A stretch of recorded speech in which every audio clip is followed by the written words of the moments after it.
I'm Lee Moore, and this is the Chinese Literature Podcast. Today, we have a very special guest. This is our first guest in the new era of the Chinese Literature Podcast, Dr. Kyle Anderson. Dr. Anderson, thanks for coming onto the podcast. Yeah, it's my pleasure. Thank you. Thanks for having me, Lee. So you're coming onto the podcast because you are publishing, is it fair to say it's a YA novel? That's fair. Yeah. Okay. They sort of like divide YA and juvenile lit into like different categories. This one, strictly speaking, is a middle grade. So it's sort of like that's actually that fourth grade to eighth grade kind of sweet spot. And there are so many different like breakdowns in that category. I hesitate to. This one would be called fantasy, right? Middle grade fantasy is what they call it. Yeah. It's part of a series, the MountainSea Scrolls series. This is the first iteration, the first volume. Is that fair? Right. First volume, the first book. It is The Nine-Tailed Fox. And you just today, like 4 hours ago, got a physical copy in your hand. You're waving it in front of me. This wasn't planned. You and I planned this podcast like a month ago. I had no idea when the publisher would send this. I got home, there was a small envelope, and it felt like a book, and I was hopeful. And yes, it was.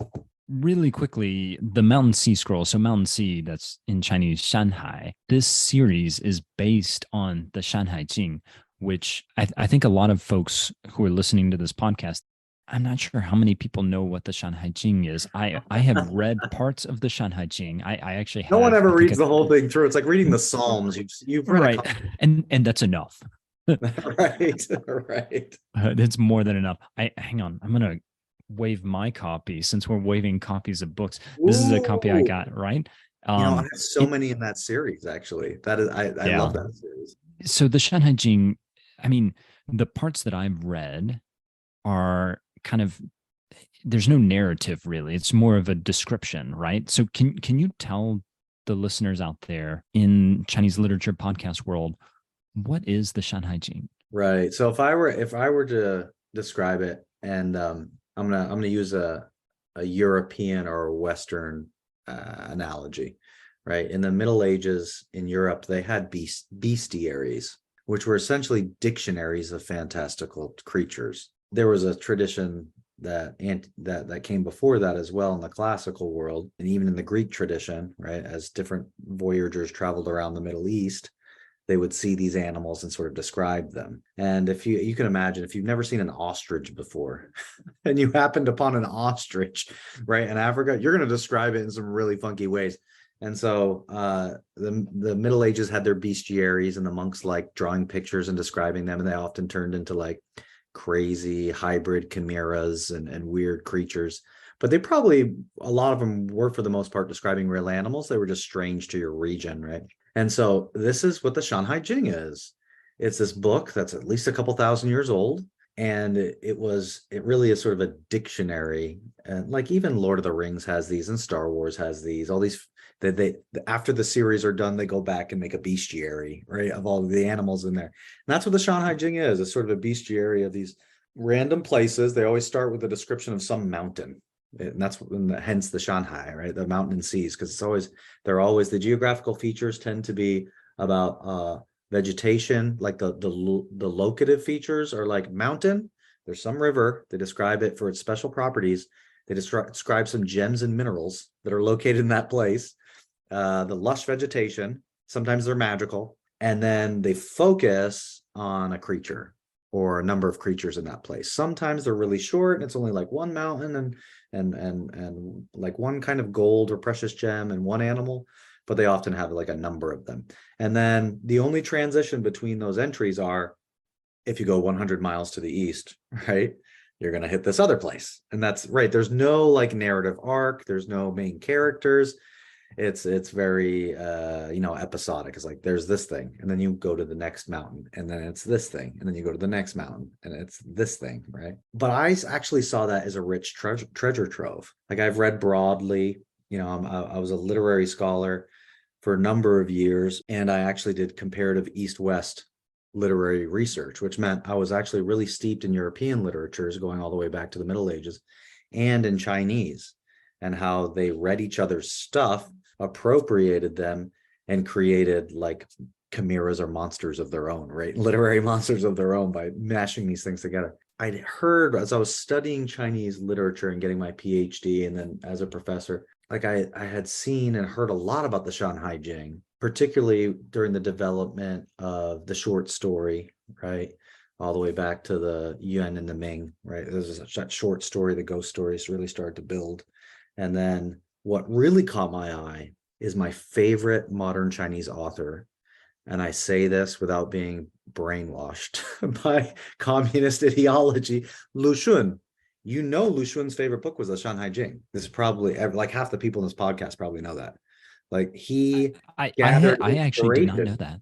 Yeah, he gathered inspiration from the Shanhai Jing. And in fact, he wrote a scholarly book on it. Like he wrote a book on the Shanhai Jing.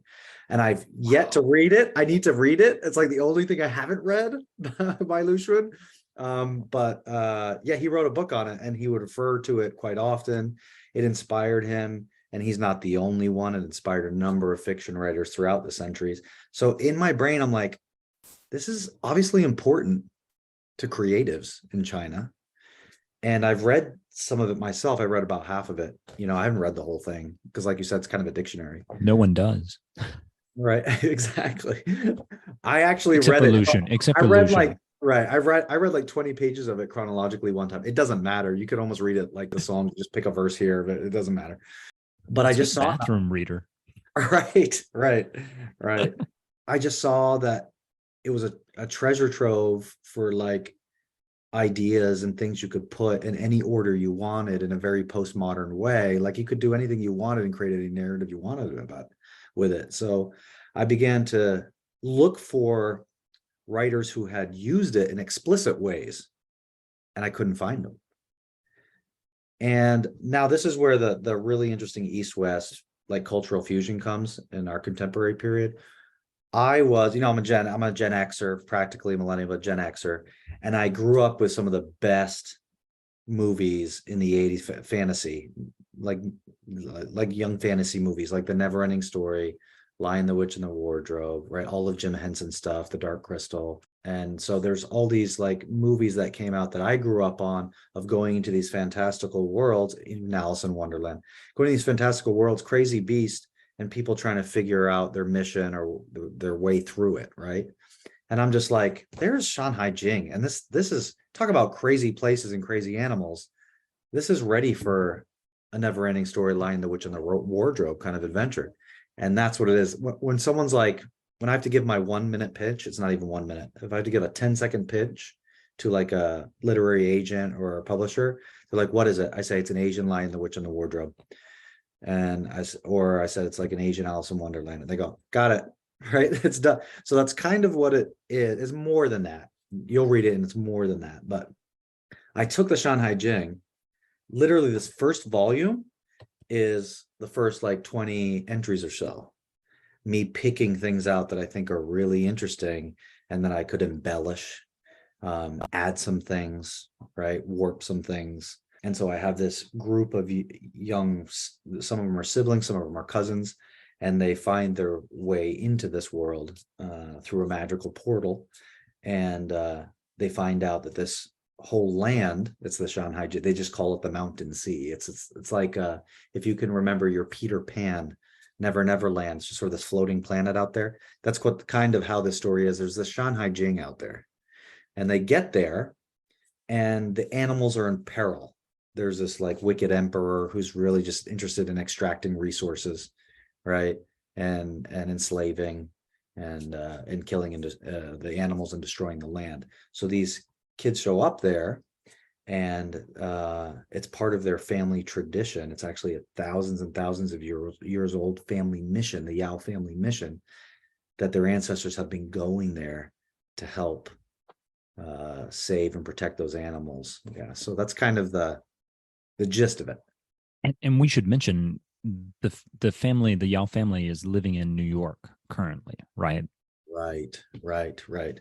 So there's this interesting Asian American. So it's not just a Chinese element. It is also this kind of Asian American turn to it, and is this. I almost said struggle with identity, but there are lots of questions of these children dealing with identity in a very interesting way. The grandfather just kind of I mean, he's there, and then he just kind of like throws this task on them, and it really did feel like this whole world was kind of coming down on them kaplump. Uh, and they, like they're struggling to figure out the rules of this world, Right. and Almost like the weight of Chinese tradition that often falls on young people when they grow up, right? And yep. family ancestry is like, boom, it's meant to mimic that. Yeah. I was going to ask you because I did definitely feel that Lion, the Witch, and the Wardrobe feeling to it. It has that feel of kind of like these kids falling into this world, almost not quite falling in like in the Lion, the Witch, and the Wardrobe. They're guided by the grandfather, but I think you already answered the question that I was going to ask, which is what are your non-Chinese influences? I mean, Oh, there you go. it does definitely feel like Chronicles of Narnia is in there. What so we've kind of talked about, okay, this is drawing from this ancient Chinese text, which is at least a couple of thousand years old, though it kind of has this interesting history. We've talked about your influences in terms of English language. What other Chinese language sources were you drawing off of? Because I felt also like this has a lot of Shioji, the Journey to the West, in it. Am I wrong? I mean, you've got Ho Ho the And some monkey. Tao Te Ching too. The Sheng Sheng That's are a true. Yeah. bit Taoist. No, yeah, I would say that, yeah, the Shioji was definitely there because you have a monkey called Ho Ho. I mean, I gave him very silly children's names, right? I tried to Right. make pronounceables, right? This It's is Ho it's Ho. it's it's a youth, it's a YA novel for Right, English speaker, right, right? Like that's a perfect move, right? Ho right. ho the sheng sheng, right? Right, right. And so he's actually, and I didn't choose your typical sort of stand-in like chimpanzee like monkey. I chose a Southeast Asian monkey, a really funny looking monkey called a Dolk Langer monkey. I tried to get something that was Southeast Asian with really interesting features, sort of a red beard, like comical looking. So Um, I have to ask. My wife is going to kill me if I don't ask because she's a veterinarian, and I actually at one point in my youth wanted to be a primatologist. Why Ooh. why the langur? Why the I Southeast think for Asian? me, it was the look. You know, you choose different characters for different reasons. I wanted something that was small and cute, a bit comical looking, but had a long sort of tail. It wasn't imposing because I was gonna have really big imposing creatures, and this little monkey also had to be the comic relief. So I had to sort of find the monkey that would its character might match its looks. So I would say it was really sort of about finding the perfect companion, animal companion for them that would be along for the journey, have some some minor but important roles, but also be the comic relief and match that with a very interesting, striking, almost cartoon like monkey. So I mean, it's a simplistic way of describing Ho Ho, but that was the motivation for it. Another question. You mentioned the look. Visuality plays a pretty important role in this book. I mean, it's not manhua, right? Like this is a novel with images, but the images were quite striking. Can you tell me the story behind that? This is a little bit explanation of my own development as an artist. So before I became an academic, I spent most of my time in high school as an artist. And I had a really close buddy, is John Morrow, and he went on to become a professional artist. He still is, actually. He's known for doing portraits of the Dalai Lama, and like he does a lot of stuff. But he's a good close friend, and I told him about the book project, and he's involved in a lot of creative endeavors, and he said to me, he's like, Kyle, I know you. We used to do murals together. I was a painter and sketch artist, and he's like, and I had asked him, I said, can you illustrate my book? I want you to illustrate my book. You're fantastic and you're well known. And he stopped and he's like, you can illustrate it. And so for like almost a year, he is like the master artist.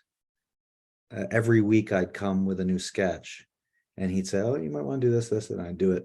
And then what he did, and this is a perfect sort of like, I actually described it to him. It's like the old, the workshop or guild approach in the Renaissance, right? Like Botticelli, right?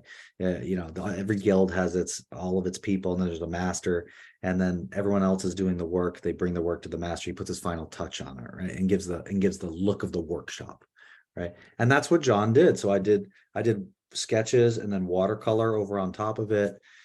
Did some shading and lines, a little bit of ink, and then I gave it to him, and then he put his magical touch. It's really hard to describe. He calls it shamanistic doodles, but if you look at it, like, there's no way to describe it because there's no other illustration like it. You won't find it, right? And that's actually what makes the book really interesting as well, is that you have somebody who's a professional artist who's kind of on the edge pushing art, and he put his, like, he calls them shamanistic doodles, and like makes the illustrations look really textured and sort of angular. And how else would you describe it, Lee? Shamanistic doodling is actually a pretty good way to describe it. I think it was fascinating because I was trying to figure out what the style was and what was going on with it. They were very clearly integrated into the text, and they become a part of the story that you're telling. It's just kind of hard to figure out how to place. They're great. I wanted to ask you, so we briefly alluded to this, and you've kind of touched on it here and there. As an artist, I mean, so you're doing a lot of the artwork under your friend in this very italic manner, in this Renaissance italic Right. manner. You've done research on Italy. How does your research on Italy, does it inform this book at all in either the artistry or in the narrative or anywhere else? I would say probably in the art. Yeah, I wasn't trained in an ink wash sort of Eastern tradition of art. It was very much the verisimilar Renaissance art. So yes, my attitude towards working on it is very influenced by the masters, and I would probably say I aspire to the masters. One thing you can say about the illustrations is that they look like branded illustrations. And by that, I mean, they look like they're ready for mass consumption. And that actually comes from the masters as well, particularly Botticelli. Botticelli is known for, it looks like everything that comes out of his workshop is meant to be on a t-shirt. so yes, I say I was probably aspiring to that a little bit. What the master does, my friend John, is that he tempers that a little bit. Actually, he tempers it with his shamanistic doodle, sort of pulls it out of that like t-shirt ready and pulls it a little bit toward the finer art. I don't want to get too much into the plot because I think that that's for readers to kind of discover and uncover. But in terms of themes, you've got this evil emperor who is enslaving people for the extraction of jade. I think there are some pretty clear messages, but I think there are also probably others that are kind of slipping, that are flying underneath the radar. What would you say your themes were, and what would you say your goals with this book were? I would attach the themes actually to characters.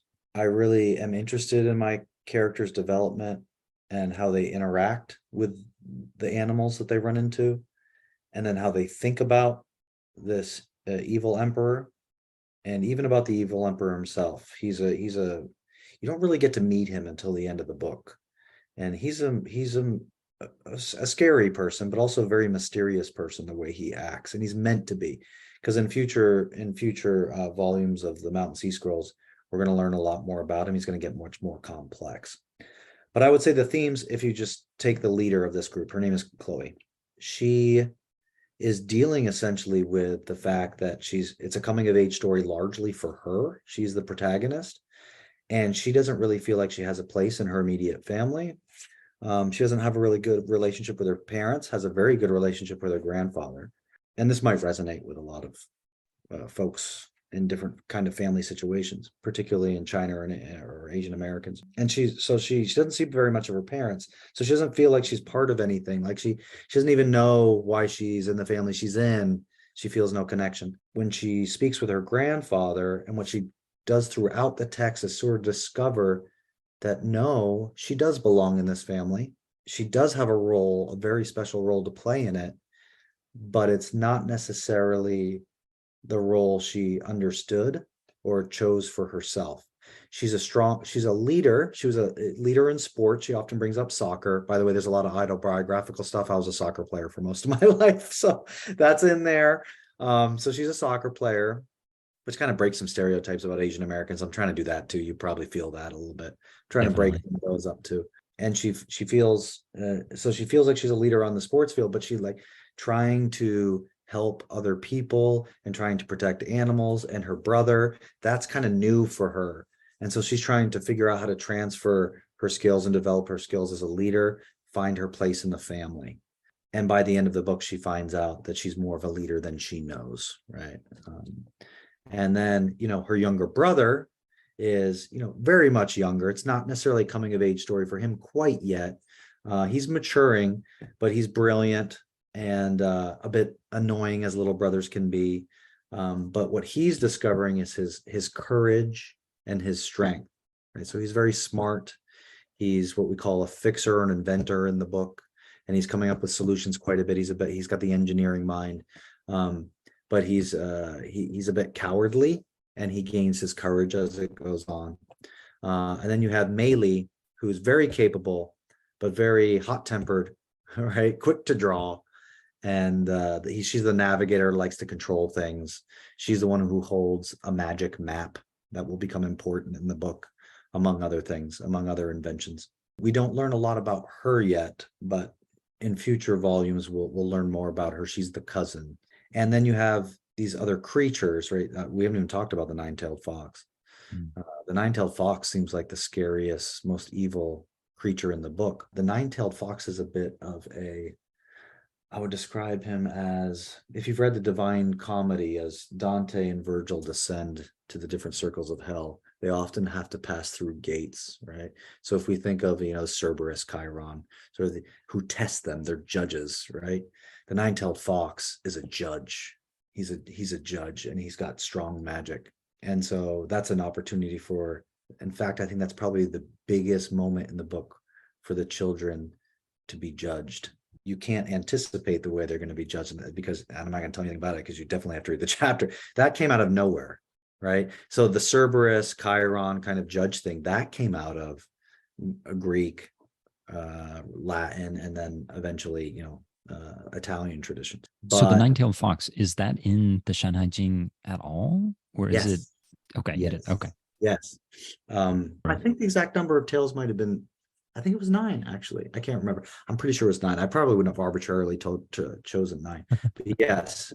That makes sense from a kind of cosmological point or perspective Yeah. in Chinese. But like the powers that he has in the Shanhai Jing are not the ones he has in the book, right?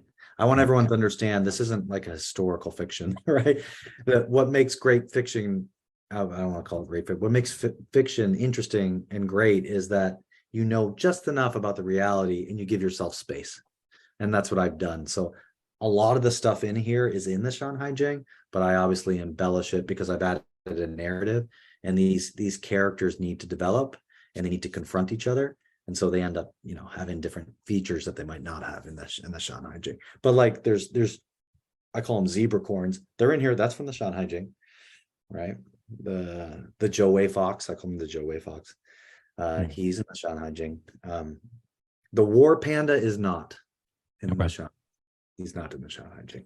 And we should add, like, you have other things like the Guwin's later, the Right. Clippers, and like Guwin's later is a translator of Guwin, obviously the classical Chinese.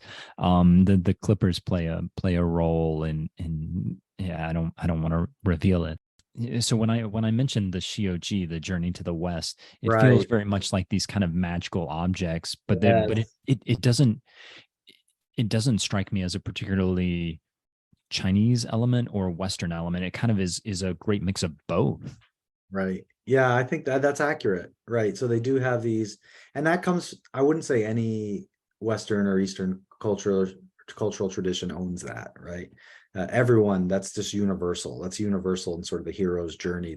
They find the object, the talisman that gets them to the next level.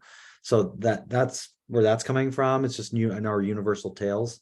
But yeah, the Shioji was on the mind for sure. Mhm. But a lot of the other sort of archetypal journeys we learn about in the West as well. I don't think anyone's done this. And so I'm curious, putting this book out was a test. It was a test that can only be understood right now in this historical moment where Sino-American relations have soured, and pretty much no one wants to publish anything on China or show anything on mainstream media that's pro-Chinese, whether it's cultural or not. And in this book, we actually have Chinese characters. This is for a mainstream American audience. When was the last time we saw a book that wasn't meant for, let's say, ABCs or Heritage Chinese that might have some Chinese characters in it? This is meant for mainstream, all Americans from all different backgrounds, Vietnamese, Latino, doesn't matter. And we have Chinese characters inside the text. Not only that, Lee, When you say Chinese characters, you're actually saying Hanzi, right? Like not I'm saying Hanzi. I'm not saying right. Yeah. Okay. pinyin. There's no pinyin. I don't even think there's any pinyin. There's a little bit pinyin. Right. Some In that way, this text really does fit with this podcast. Like there is actual Chinese language right, that you. I mean, you have the right, Guins later. It's kind of like, or I guess it's the map that's pulling up these right. like Renyu, like human fish. What does that mean? And the Guin translator is like Right, right, right. And it like blips through it. Yeah. So mermaid. exactly. Yeah. And so I actually wanted to see if this would fascinate people, because it did. That speaks to my own formation, as a human being, as someone who's interested in literature. When I saw Chinese characters, they were beautiful and they fascinated me. So I'm almost experimenting with this. And this isn't Shendai Hanyu. This isn't even, right? This isn't even modern Chinese. This is Guwen. So the characters in here are like classical Chinese. But so what I do is take that, and yes, there is this Guwenzalator, I called it, or a translator of Guwen, of ancient Chinese. And that connected back to Didi, because he's an inventor, he's an engineer. So before they go on their journey, he makes all of these crazy inventions because he likes to do it. And then while they're in Shanghai, they're discovering that they're useful. And the Guwenzalator becomes the key to them unlocking the secrets of this map. So the map, the way it's described in the book, is it's like a primitive television. That's one of the descriptions, or a primitive laptop, right? So I wanted kids who are familiar with the iPad, right, or the Kindle, to think of this as sort of like a primitive Kindle, but it's made from old bamboo slats, which is what people used to write characters on. And so, but it's magical. And so as they sort of are seeking and asking it questions with a special jade ring, Guwen comes onto it like an iPad would, like, pulls up something, a page, but they can't read it, right? They can't read it. So they have to use the Guwenzalator. It's almost like what do we call that? A magnifying lens that an old man would use, right? And they just put it over the map, and then it gives them the English translation. Yeah. And the fact that they can't read it, despite being ethnically Chinese, kind of brings in these questions of identity that I think are implicit throughout this novel, right? Right. And you have asked about that a couple of times. I try to, and this is a fine, again, talking about the historical moment. This is a hard historical moment to write a book like this as someone who's not ethnically Chinese, right? I think the only pass people give me is, oh, well, you're a professional translator. You dedicated your life to the study of this. So, okay, well, at least you respect it, right? And this is a testament to an entire life of being interested in this, but it's also the product of my own love for Chinese culture and literature. So coming from that place of motivation, I think people can understand why I wrote it. But at the same time, I want folks to understand this isn't a text that's meant to make commentary on the Asian American experience. It's a fantasy novel. It just happens to have the Shanhai Jing, which has never been sort of plumbed in this way for fictional fantasy content. I wanted the story to be sort of a rediscovery of something that helped those children understand themselves and their place in their family, which naturally led to, that's why these children aren't from Beijing, let's say, or Xi'an, right? Which it would be a different set of different set of problems for those children.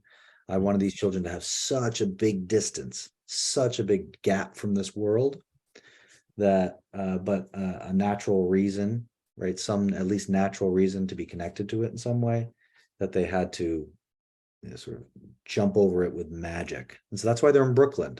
That's why they're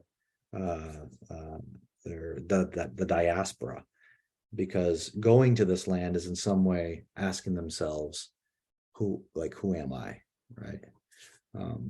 So it really is more about discovering oneself, coming of age.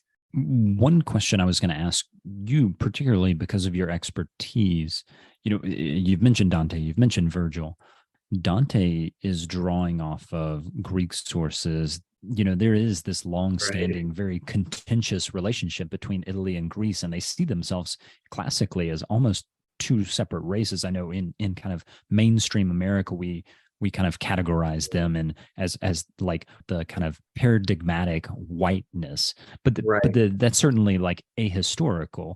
And you're talking about, it sounds like you encountered some resistance in talking to folks of like how you, as someone who's not and doesn't have this heritage, is you kind of drawing off of the Shanhai Jing really all that different from Dante drawing off of Greek sources, which, by the way, Dante never read any of those Greek sources, right? He didn't read Greek, and and they weren't available, right? Exactly, right. So it's almost he like he actually knew them through Virgil, is how he knew.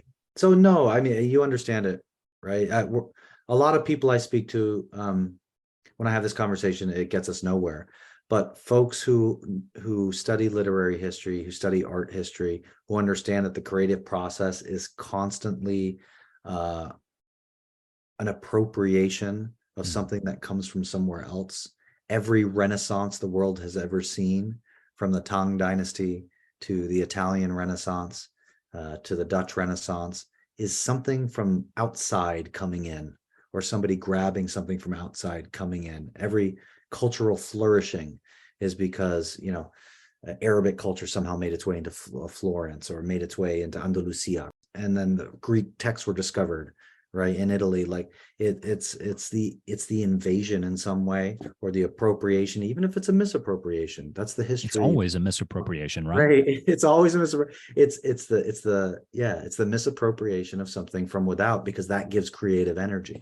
The example I was thinking of was actually Edo. Right? Edo, Japan, right? You have they're incorporating lots of kind of elements of Chinese culture, but I think in the particular climate, we would categorize those as not kind of crossing those same boundaries. But if you were to time travel back to Edo, they would certainly feel like they were crossing those exact same boundaries. I think, right?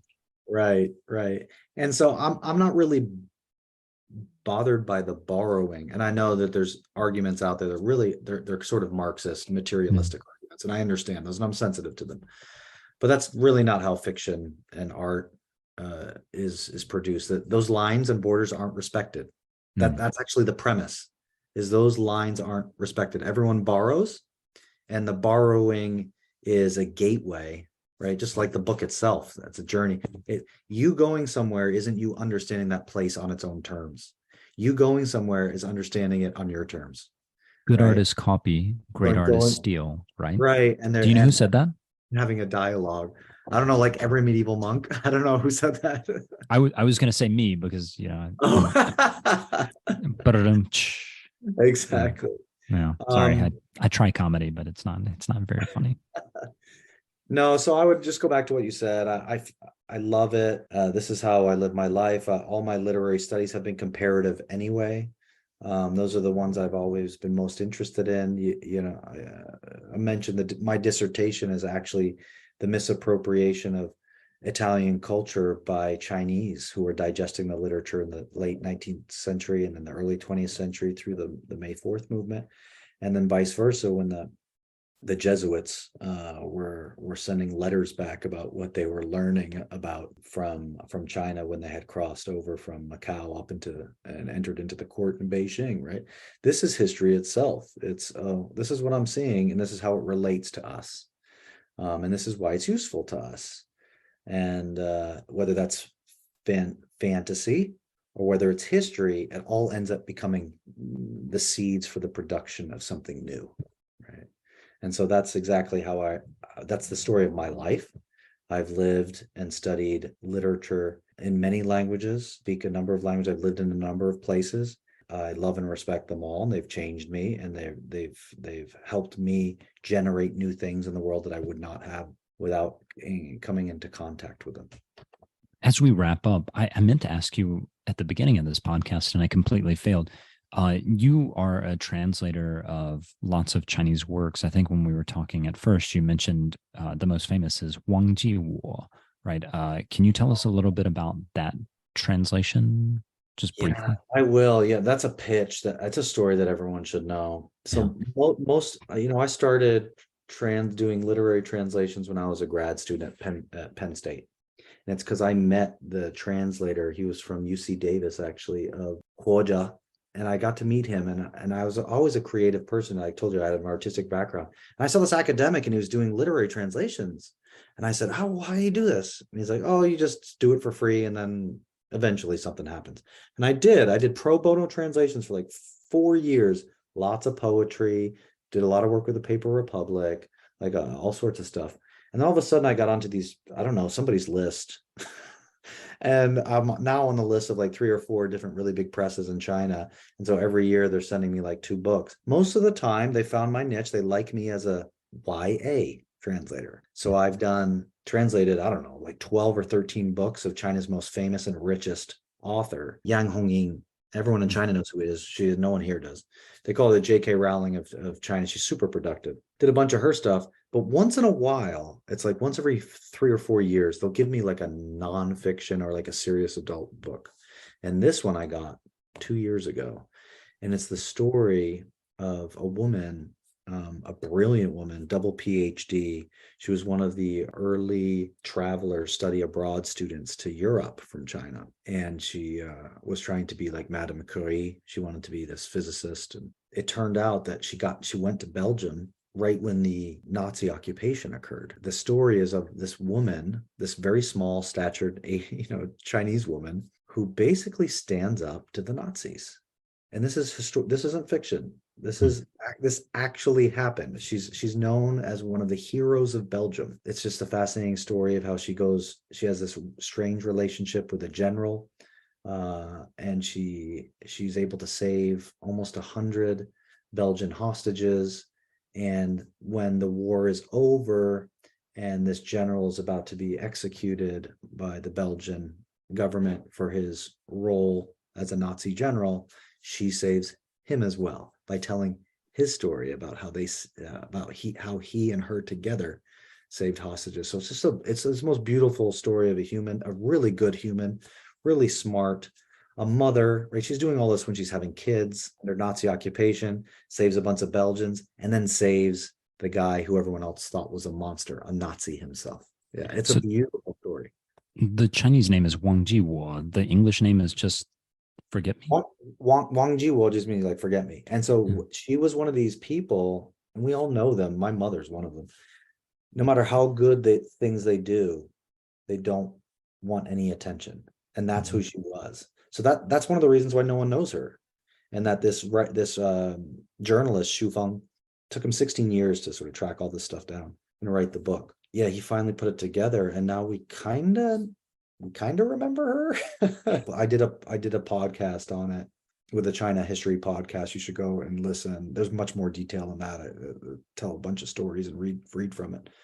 But yeah, besides this great fiction book that you should totally know about this little known hero of China. Listeners who want to buy the book, where would you point them?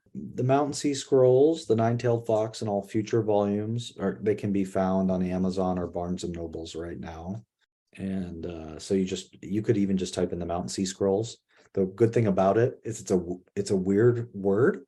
And it's one word. It's not 2 separate words, right? Because I tried to keep that Shanghai, Chinese, I tried to keep that Chinese feel to it. Yeah. So yeah, if you put that in on an Amazon search or Google search, it's like the only thing that will show up, which is kind of convenient. So and it's already available now, right? As we're recording right now. That's available. Okay. Right now. Yeah. Cool. And then Chen Shouling, that's the Wang Jiwo. Uh-huh. I still think they're the press is it's Ealing Press. That's one of the presses I work for quite often. They're still looking for an English language press to publish it with. Okay. Uh, So they but it can't, so does like listeners can't get it right now, but in the no, but future. they can ask Ealing Press or they can ask me. I actually have a copy of it because I think internally Ealing Press has published it themselves, the English version Uh-huh. themselves. But I think they're trying to sell it to a foreign press. So it's kind of in this weird space of transition. Yeah. Well, on that note, I think we should call it quits. Check out the book on Amazon, Barnes and Noble, wherever you go to buy your books. Find it. It's part of the Mountain Sea Scrolls series. It's the Nine-Tailed Fox. Dr. Kyle Anderson, thank you so much for coming on the podcast. It's been great just kind of chatting with you and learning more about this book and trying to figure it out. Thank you so much. It's been a pleasure. And if anyone wants to hear more about it, feel free to contact me directly or through Lee. You want me to show up and present it, to do an author talk, let me know. Do you have a website that you would like listeners to have? It's Anderson translation, but it's pronounced like the pinyin Anderson. So Okay. Andesen translation, andersontranslation.com. Yeah. Okay. Thank you so much for coming on the podcast. Yeah, thank you. All right. I'm Lee Moore, and this is the Chinese Literature Podcast.